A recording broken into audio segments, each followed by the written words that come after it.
जमीन बेच करके शादी किए थे। जमीन बेचकर शादी की।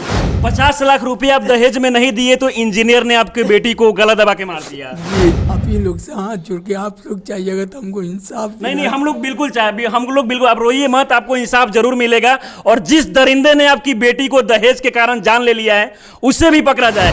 हमारे खिलाफ ही एफआईआर दर्ज कर आपके खिलाफ ही एफआईआर दर्ज कर दिया? हाँ जी, कि हमने रोड जाम करा था और हमारे वजह से रोड जाम रहा, इसलिए बहुत ज़्यादा गरीबी थे, बहुत बेटे जे कहते जे देते। भरोसा नहीं है, किसी पे भरोसा नहीं है मेरे को। अब जरा सोचिए कि ये लड़की की जो है ये भाई हैं और ये जो है अभी कर्म क्रिया लिए हुए हैं। अभी हम दहेज मुक्त वाले बिहार में हैं जहां पर दहेज के कारण एक लड़की की जान चली जाती है। अभी हम राजधानी पटना में हैं और सामने आप देख सकते हैं ये परिवार के लोग हैं। लड़का जो था वो इंजीनियर था, 2 साल पहले शादी हुई थी और दहेज नहीं मिला तो लड़के ने जो है लड़की की गला दबा के हत्या कर दी, यानी कि जान ले ली। सबसे पहले इस घटना के बारे में हम लड़की के पिताजी से बात करने का प्रयास करेंगे। अच्छा ये बताइए कि शादी कब हुआ था और कहाँ हुआ था? 16/2/20 को। अच्छा 2020 में शादी हुआ था जी। अच्छा, तो यहाँ आप पटना के ही रहने वाले हैं? जी। अच्छा, कहाँ शादी किए हुए थे? विजयनगर। विजयनगर में। अच्छा, तो शादी के समय भी आप बहुत पैसे वैसे दिए थे, दहेज वहेज दिए जी हुए थे? बहुत पैसे दिए थे। अच्छा, तो फिर भी आपके बारे में मुझे पता चला है कि गरीब है, काफी मेहनत करके खेत वेत बेच के आप शादी उदी किए हुए थे? जी हाँ, जमीन बेच करके शादी किए थे। जमीन बेचकर शादी किए थे। अच्छा, तो शादी के बाद भी क्या दूल्हा जो था आपसे पैसे वगैरह दहेज वगैरह फिर से मांग रहा जी हाँ, था? बार बार पैसा का तगा था, बार बार पैसा डिमांड करता था। बार बार पैसा मांग रहा था? जी। कितना पैसा मांग रहा था? कभी 20,000, कभी 20 लाख, कभी 25 लाख, कभी 50 लाख, इसी तरह से कर। अच्छा, 50 लाख रुपए आप दहेज में नहीं दिए तो इंजीनियर ने आपके बेटी को गला दबा के मार दिया। जी। दहेज के कारण एक लड़की की जान चली जाती है। जरा सोचिए इस पिता पर क्या बीतता होगा जिन्होंने खेत बेचकर गहना जो है गिरवी रखकर अपनी बेटी का शादी किए और कहीं ना कहीं इंजीनियर के द्वारा जो है इस प्रकार के घटना को अंजाम दिया गया। कब से लगा कि आपकी बेटी को टॉर्चर कर रहा है? करीब शादी के 1 महीना के बाद ही से पता चला है। अच्छा, तो फिर मतलब आप दहेज जो मतलब जो दूल्हा इतना लालची हो सकता है उस पर आप यकीन कैसे कर दिया और बेटी का शादी कैसे जैसे उनका गार्जियन भी थे हुआ कि ठीक है, सब ठीक हो जाएगा, सब ठीक हो जाएगा, सब ठीक हो जाएगा। हम लोग भी मिडिल क्लास के आदमी, हमने उन्हें नहीं कम करके चलिए धीरे धीरे सब सेटअप हो जाएगा। बाकी हम लोग क्या जानते थे कि ऐसा नालायक लड़का काम कर देगा। वही बेटी आपको आपके घर पे जब आती थी तो बोलती थी कि मेरा जान खतरे में है, कभी भी वो जान ले सकता है? हाँ बोल पे करती थी, बोल रही थी? हाँ। अच्छा, बाकी समझा बुझा के कहते कि तुम बेटा यही रहो, तो नहीं पापा धीरे धीरे सब ठीक हो जाएगा, पापा धीरे धीरे ठीक हो। सब परिवार की बच्ची क्या कर सकती है। अच्छा, आपको कब पता चला इस घटना के बारे में? इस घटना को जो दिन घटना घटा उसके 11 बजे के करीब में हमको पता चला। ये घटना कब घटी? 10 तारीख को? 10 तारीख को बताया था बेटा। अच्छा, आप लड़की के भाई हैं। अच्छा ये बताइए कि आपकी बहन के साथ क्या हुआ? उसको हमेशा मेंटली टॉर्चर किया जाता था।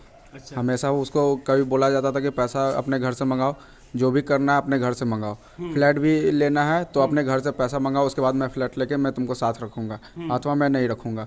उसको वहाँ पे सोने के लिए उसको एक गद्दा भी नहीं दिया गया, बेडशीट भी नहीं दिया गया उसको सोने के लिए। वो हमेशा मतलब होता है कि बाहर हमेशा रहता है, उसके माँ बाप हमेशा उसको सपोर्ट करते हैं, उसकी बहन सबसे ज़्यादा सपोर्ट करती है। अच्छा, शादी के समय वो लोग जितनी सारी मांगे किए थे सारा मांग आप लोग पूरा कर दिए? पूरा उसका तो बेच के पूरा डिमांड सब चीज पूरा डिमांड उसका पूरा किया गया था। ऐसा एक भी नहीं डिमांड था कि उसका पूरा नहीं किया गया था। 2020 में शादी होता है और करीब आज से 1 महीने पहले वो दहेज का फिर से मांग करता है। वो क्या बोल रहा था? वो तो हमेशा यही बोलता है कि तुम्हारे बाप ने मेरे को दिया है क्या, तुम जाओ घर से पैसा लेके आओ, यही बोलता था। और वो उसका बाप तो बीजेपी में था ना, उसको इतना शर्म नहीं आया कि दहेज लेना भी अभी पाप है। और श्रीमान नीतीश कुमार बोलते हैं कि बेटी को दहेज नहीं देना है, उसके खिलाफ ये कंप्लेन दर्ज किया जाएगा। अब जरा सोचिए कि ये ऐसे पिता है, राजधानी पटना में रहते हैं, ये दुकान उकान चलाते हैं, काफ़ी ज़्यादा गरीब हैं। हालांकि गरीबी के बावजूद भी इन्होंने जो है ज़मीन बेचकर गहना गिरवी रखकर बेटी का शादी किया। लड़का इंजीनियर था और इसके बाद जो है लड़का फिर से दहेज का मांग करता है और दहेज नहीं मिलता है तो हरियाणा लेकर जाता है। हरियाणा काम के बहाने जाता है कि वहाँ काम करने जा रहे हैं, आपकी बहन को लेकर वहाँ पर गया। पहले से वो हरियाणा में रहता था। पहले से हरियाणा में रह रहा था। संडे को मैं ऑफिस के लिए भी निकल रहा था, उनको कॉल किया तो उन्होंने कॉल नहीं रिसीव किया। फिर उसके बाद मेरी छोटी बहन ने मेरे को बोला कि तुम जाओ दीदी से मिल के आओ। तो मैं थोड़ा गुस्से में था कि दीदी मेरे को भी ऑफिस जाना था। फिर मैं बोला कि ठीक है मैं जाता हूँ। फिर वहाँ पे मैं गया तो मेरे को फ्लैट नंबर नहीं पता था, टावर पता था, फ्लोर नंबर पता था।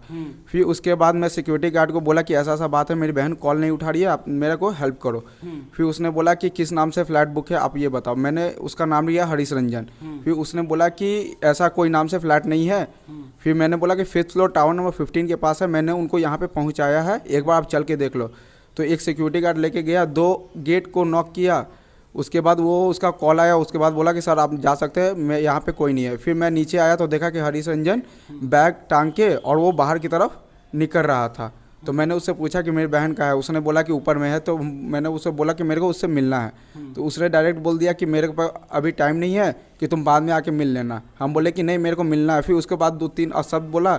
उसके बाद अगल बगल को वो देखते हुए फिर मेरे को वो ऊपर ले गया। तो जैसे ही गेट खोला तो पूरा गैस का स्मेल आ रहा था। तो उसके बाद उसने बोला कि देखो तुम्हारी बहन गैस खोल के क्या कर रही है। तो बोले कि मेरी पहले बहन से पूछ लेता, उसके बाद मैं बताता हूँ। फिर उसके बाद बोले कि मेरी बहन कहाँ है। फिर उसने बाद मैं गया, उसका बेडरूम का दरवाज़ा खोला तो तब तक वो पंखे से लटकी हुई थी। अच्छा, यानी कि वो हरियाणा ले गया काम के बहाने और वहां पर गला दबाकर हत्या किया है। जी, गला दबा के। जी। अब जरा सोचिए कि लड़का जो है इंजीनियर है, काम के बहाने हरियाणा जाता है लड़की को लेकर और वहां पर काम के बहाने जो है लड़की की गला दबाकर हत्या कर देता है। अब जरा सोचिए ये माँ है, इन पे क्या बीतता होगा जिन्होंने अपनी बेटी को खोया है, वो भी दहेज के कारण। अच्छा माता जी, आप लोग किस तरीके से शादी किए थे, कितनी गरीबी में शादी किए थे? बहुत ज़्यादा गरीबी थे। बहुत बेटी जे कहते जे देते थे, जखनी मांगते जखनी बेटी के जो चीज़ मांगते जो चीज़ देते। ससुरालों में जाते थे मम्मी चीज़ लेके जो चीज लड़का मांगा सारा चीज दिए। लड़कियों मांगे हम देते गए। तो क्या ऐसी मांग जो है आप पूरी नहीं कर पाए कि आपकी बेटी की जान ले लिया वो दरिंदे ने? हम सब चीज़ देते गए, सब चीज देते गए, खेत खलिहान सब चीज बेच दिए थे आप? कहें कि बेटी आज तोड़े हवा कल तोड़े हवा। अच्छा, शादी के समय क्या क्या दिए थे आप लोग? सब चीज दिए, टोटल जो बेटी के सामान मिलते से सब दिए एकदम। अच्छा, कभी बेटी आपकी घर आ रही थी, नहीं बोल रही थी कि मेरे जान पे खतरा है, दहेज के कारण ये जो दरिंदा है मुझे मार देगा, ऐसा कुछ बोल रही थी कभी? वैसे नहीं बोले कि बनवास है, मम्मी साथे रहेला नहीं चाहते हैं, नहीं कहते हैं। हमें सब बोले कि बेटी संभल जाएगा, आदमी सबके रहते हैं से अपने ठीक हो जाएगा, अपने ठीक हो जाएगा। हम बेटी के समझा के रख लिए।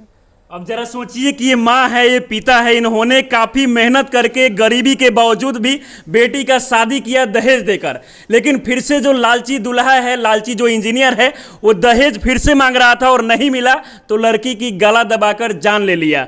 अच्छा, बहन भी है उनकी, उनसे भी हम बात करेंगे। आप लोग जो है पटना में प्रोटेस्ट भी कर रहे थे, उससे कोई असर पड़ा कि नहीं वहाँ पे? कोई असर नहीं पड़ा, बस उन्होंने एक कंप्लेन लिखी और कंप्लेन लिख के छोड़ दिया। और कुछ दिनों बाद हमें पता चलता है कि उन्होंने हमारे खिलाफ ही एफआईआर दर्ज कर आपके खिलाफ ही एफआईआर दर्ज कर दिया? हाँ जी, कि हमने रोड जाम करा था और हमने हमारे वजह से रोड जाम रहा, इसके लिए। यानी कि आपकी बहन की जान गई और आप इंसाफ के लिए सड़क पर उतरे तो आपके खिलाफ प्रशासन ने वहां पर उल्टे में आप पे ही एफआईआर कर दिया? हाँ। अच्छा, तो आपकी क्या मांगे थी वहां पर? बस इतनी थी कि हमारी एफआईआर लिखो, और हमेशा हमारे हिंदू ट्रेडिशन में है कि बेटी की अर्थी हमेशा ससुराल से उठती है, तो उनके ससुराल वालों को कम से कम बुलाओ। अच्छा। बट उन्होंने कहा कि हम ये नहीं करेंगे। अच्छा, अभी लड़का कहाँ है? लड़का की गिरफ्तारी वगैरह हुआ है कि नहीं आप लोग एफआईआर करने के बाद में? हमें पुलिस के द्वारा ऐसी कोई इन्फॉर्मेशन नहीं दी गई, कोई नहीं मिला है? कुछ भी नहीं मिला। अब जरा सोचिए कि 11 तारीख की ये घटना है, अभी तक कितना दिन बीत चुका है, लेकिन दूल्हा की गिरफ्तारी नहीं हुई है, वो ऐसा ही फरार है। अच्छा, आपके घर से यहाँ पटना से नजदीक ही उसका घर है, घर पे कोई है कि नहीं, उसके माँ पिता वगैरह कोई भी परिवार के? मेरे पापा और मेरे भाई गए थे वहाँ पे, पर वहाँ पे ताला बंद करके सब फरार है, सबके फोन ऑफ है,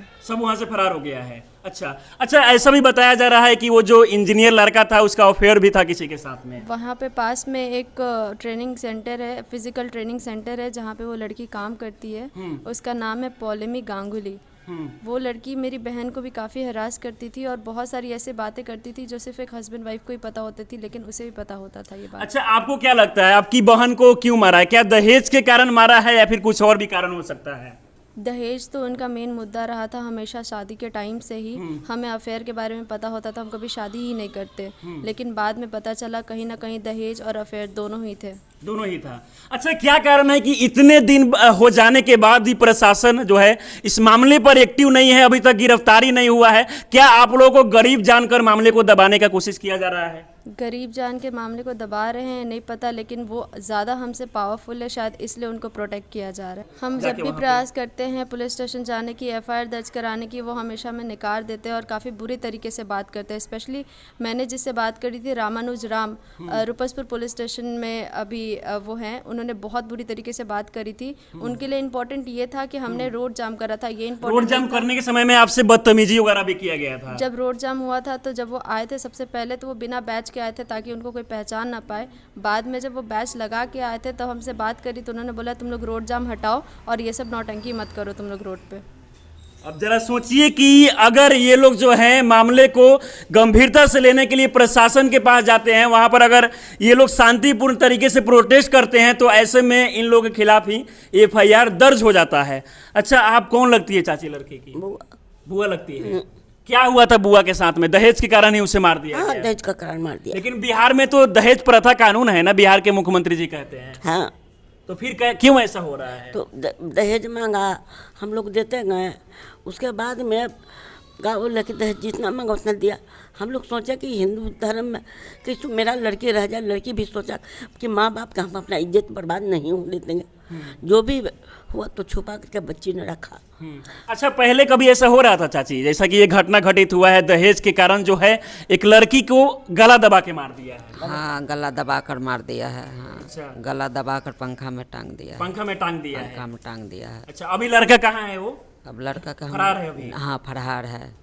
अब जरा सोचिए कि एक तरफ बिहार के माननीय मुख्यमंत्री जी हैं जो लगातार समाज को सुधारने में लगे हैं। उन्होंने बहुत सारे 2-3 साल पहले की अगर हम बात करें तो बहुत सारे कानून बनाए थे, बहुत सारे अभियान को चलाए थे, चाहे वो मानव श्रृंखला हो जाए, चाहे वो शराबबंदी हो जाए, चाहे दहेज प्रथा हो जाए। लेकिन कोई जो कानून है वो जमीनी हकीकत में, कोई भी जो है कानून जो है वो पूरी तरीके से कागजों पर है लेकिन जमीनी हकीकत में नहीं है। क्योंकि आप देख सकते हैं कि दहेज के कारण जो है एक लड़की की जान चली जाती है और उल्टा में ये लोग जब जाते हैं प्रशासन से सवाल करने तो इन्हीं लोग के खिलाफ जो है एफआईआर दर्ज कर दिया जाता है। आप लोग को लगता है कि इंसाफ मिलेगा? देखिए, आजकल के डेट में सिर्फ पैसा है। अगर पैसा फेंक दिया जाए ना, किसी को भी पैसा दे दिया जाए ना तो वो इंसाफ नहीं करेगा। चाहे वो जज को दे दिया जाए, चाहे पुलिस को दे दिया जाए, चाहे कहीं भी दे दिया जाए, वो इंसाफ नहीं करेगा। यानी कि आपको लगता है कि कहीं ना कहीं आप लोग गरीब है और गरीब जान के इस मामले को दबाया जा रहा है? हाँ, ये बात सही है। ये बात सही है? सही है। आप लोग को लगता है कि इंसाफ मिलेगा अब? मेरे को तो नहीं लगता है। नहीं लगता? नहीं लगता है। भरोसा नहीं है? भरोसा नहीं है, किसी पे भरोसा नहीं है मेरे को।